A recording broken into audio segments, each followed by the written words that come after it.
C'est une première en ville de Goma.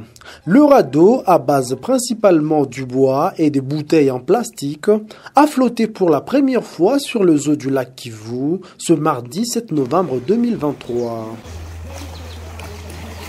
L'engin a été mis en place, selon ses concepteurs, dans le cadre du recyclage de bouteilles en plastique.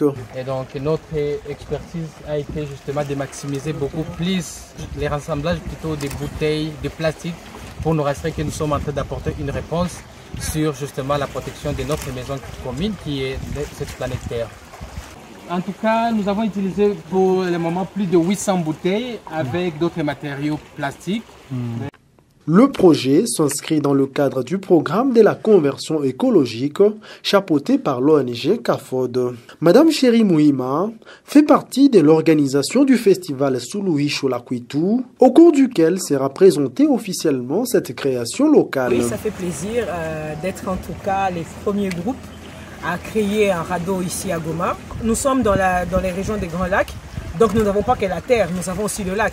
Donc nous pouvons aussi utiliser le lac comme étant un endroit où on peut se recréer.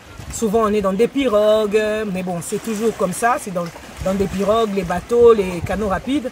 Et finalement nous avons dit, nous allons créer des plateformes flottantes. C'est un peu comme si on peut aussi plus tard créer des restaurants flottants pour les personnes qui ont des sites touristiques au bord du lac.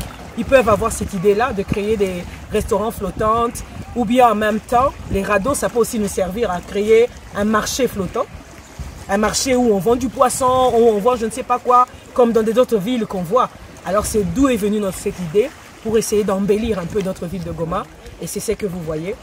Plusieurs autres projets similaires, inscrits dans le cadre de la protection de l'environnement, seront présentés ce vendredi 10 novembre 2023 au festival Suluhisho la Kwitu, indiquent ses organisateurs.